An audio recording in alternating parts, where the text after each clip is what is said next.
Pozdrav dragi pratioci kanala Hrana za telo.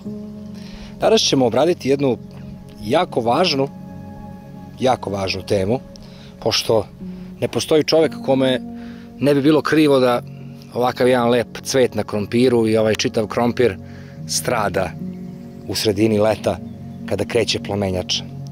Plamenjača je najčešća bolest koja može da uništi sav prinos krompira, paradajza i različitih povrtarskih kultura. Jednostavnom činjenicom nakon kiše, ukoliko ne zaštitimo naše biljke. Jedan od načina, to je upotreba mleka. Verovali ili ne, mleko nije dobro samo za ljude. Mleko je odlično i za naše biljke. Ojačava imunitet, mleko je bogato kalcijumom, kalijumom, fosforom, gvožđem i različitim mineralima. Svi znamo da je mleko onako poprilično masno i kada se isprska, kada se biljke tretiraju sredstvom sa mlekom, a to ću vam pokazati tačno kako se pravi, na lišću se stvara mali sitan film, kao mala zaštita jer je mleko masno i samim tim sprečava plamenjaču, a pošto mnogobrojni insekti ne umeju, nisu razvili evolucijom sposobnost da svare mleko, dešava se to da jednostavno uginu pokušavajući da se nahrane našim listom.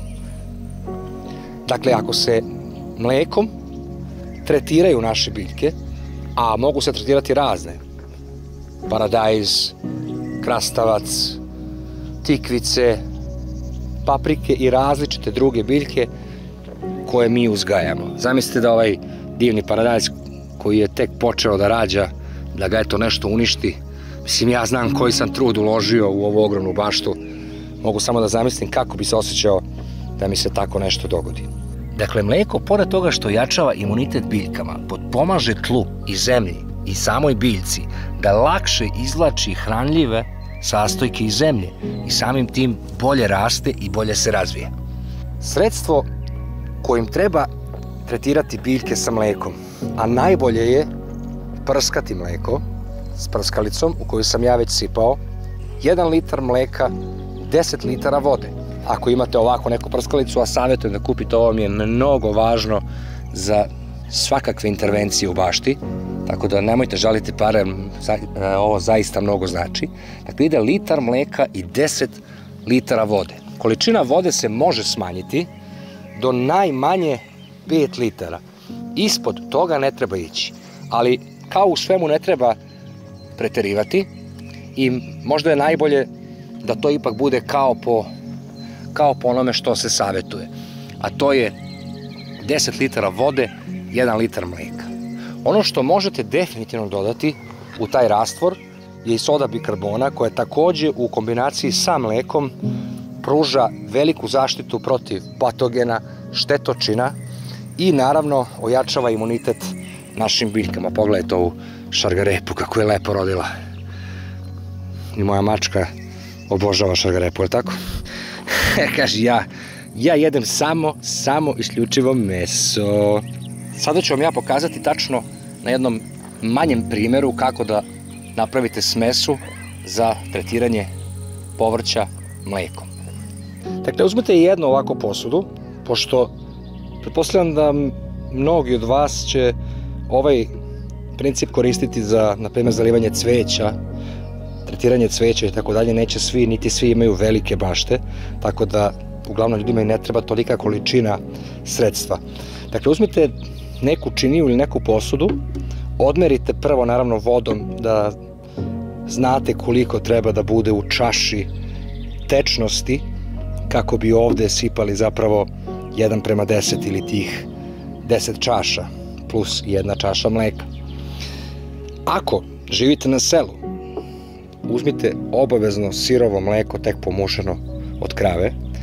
Nemojte koristiti kuvano, prokuvano mleko, već isključivo sveže jer je ono prepuno hranljivih materije. Dakle, sipate 1 čašu mleka, u posudu. Sad, pošto sam ja izmerio količinu od 10:1, mogu slobodno da sipam vode i da ne brinem da to neće biti dobar raspon. Dakle, možete napraviti manje od 1:10, može biti 1:6, ali nemojte ići ispod 1:6.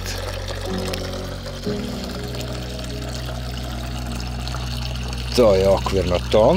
Dakle, na ovu količinu umanjenu, zapravo 1 čaša mleka, 10 čaši vode, dodat ćete sode bikarbone svega jako malo. Pošto na 10 litara ide 1 kašika sode bikarbone, dakle ovde bi trebalo da bude svega mrvica, ali u principu nećete pogrešiti ni da malo više sode bikarbone stavite. Neće zapravo ništa škoditi, jer soda je jako kvalitetno bazno sredstvo koje leči svakake bolesti. I dodate naravno u smesu.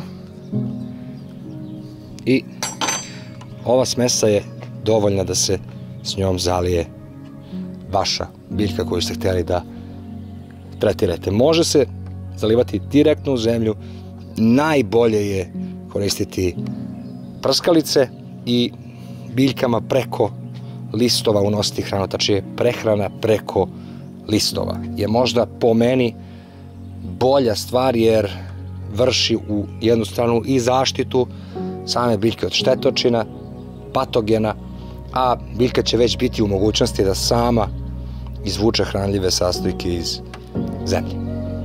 Ono što je takođe važno naglasiti, u ovoj moje smesi sipao sam i 5 do 6 kapi joda. Verovali ili ne, jod u kombinaciji sa mlekom i vodom potpomaže da biljke budu još zdravije, a plodovi kvalitetniji. Jako je važno da količina joda ne bude prevelika, jer jod ubrzava razvoj ploda. A to nije dobro, jer ipak dobro da se to odradi u nekakvom prirodnom ciklusu kada mu je vreme, što se kaže. Tako da je najbolje koristiti svega par kapi joda. Preporučuje se 5 do 6 kapi na 10 litara vode i 1 litar mleka. Tako da ne treba preterivati ni u čemu. Treba više različitih metoda primenjivati za vreme jedne sezone. Dakle, ponekad prskati koprivom, ponekada mlekom, dodavati malo sode bikarbone i ako treba naravno i hemijskih modernih sredstava, jer u slučaju paprike jako je teško odgojiti i imati dobre plodove i dobar prinos bez korišćenja modernih hemijskih preparata. Zašto se to dešava, nisam siguran. Da li zato što je seme paprike, ono pravo, originalno seme, uništeno, ili jednostavno paprika ne može da raste na ovim geografskim širinama i dužinama. Ja se nalazim u Srbiji. Ne znam šta je, ali paprika različitim prirodnim metodama danas jako teško uspeva. Tako da ne treba bežati ni od hemijskih preparata kada je zaista neophodno da se doprinese razvoju ovako nekih malo komplikovanijih sorti povrća kakve su paprike. A zato što su jako ukusne.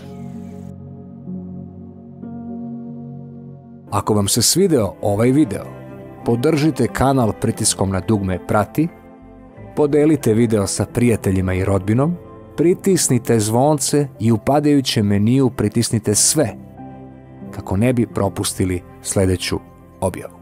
Hvala vam na pažnji i vidimo se uskoro.